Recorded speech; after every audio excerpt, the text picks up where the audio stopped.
Alright guys, Copper Cutlass here, flying it solo today. I'm at the shop. As you can see, I got all kinds of exhaust pipe lying over here, and I'm doing some exhaust work.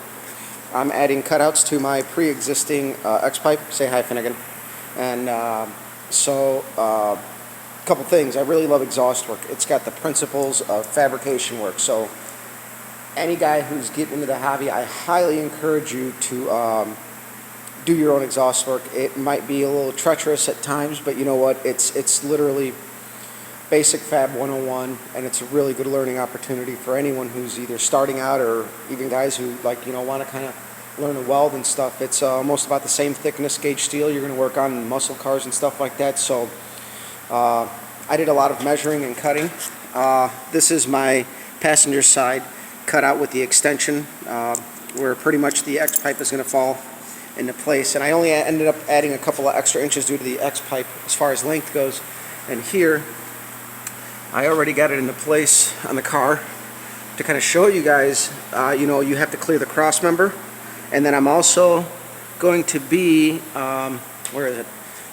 using my turn down still. So I am going to be bolting up my turn downs onto the cutouts of the track to keep the noise kind of away from the underside of the car, because if you got that noise just barreling everywhere, you don't guide it, it will rattle your teeth fillings out. So this cutout has to be clocked right, otherwise that turn down won't hit on the floor. And I'm sorry if my camera work kind of sucks. I'm trying to give you guys as best of a view as possible. I did a lot of prefabrication off the car. So, you can see I got marks here and here. They're a little off, but I knew as long as they were kind of facing each other, everything was going to fall into place, because you don't want these bolts like over on the other side of the cross member here. So this was just squeaked by, but I could still turn it a little bit and clear it. So, all this was prefabbed. It's a constant taking off, putting on. Obviously, I'm using a lift here. It's a lot easier, but you can't do this on jack stands. I'm using an exhaust jack. Again, you guys can use 2x4s, cut the length to hold your exhaust up as you're mocking things up. And I welded my extension to the collector ring because I didn't want to spend $30 on the reducers that they sell at most parts stores. So I went out and bought some 3-inch pipe, and I bought these collector rings for $10 for the pair. So ultimately, I saved about $20 there.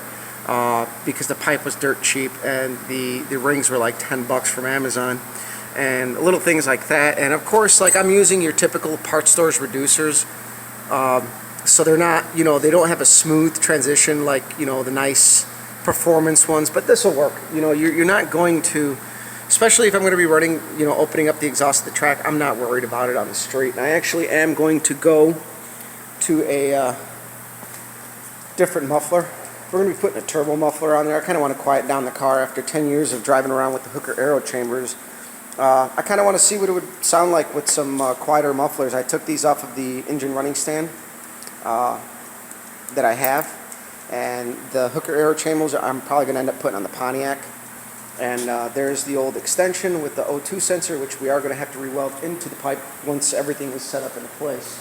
So hopefully you guys can still hear me. And but this is going to be, now this X pipe I welded up 10 years ago, so the welds don't look the best. I've come a long way, or at least I think I have.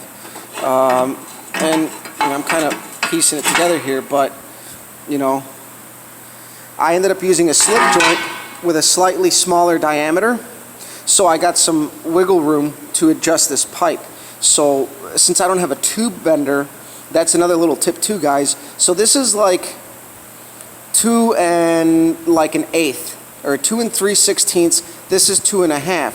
I welded on this joint, and it gives me a bunch of flexibility since I don't have a pipe bender. And that's just a little thing I learned over the years cobbling up exhaust systems at home, that I got some adjustment there at the joint, and I'm going to have something to weld to. You can see it there.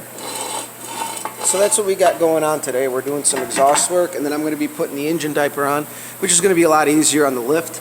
And then the rest of the stuff I'm going to do at home, because this exhaust work is going to take up most of the day, and then putting the engine diapers, They're gonna be relatively fast, I think. I hope so. I say that now, I'll probably fucking chew on my own words later. But yeah, so I hope you guys at home that watch and follow can appreciate this and can venture off and do your own exhaust system setup, because I love doing exhaust work. It's like the fundamentals of fabrication work, especially when you're kind of using parts store stuff. You got to get creative, like that little slip joint that I use. So yeah, guys, I'll follow this up once it's all wrapped up with the engine diaper in place and everything.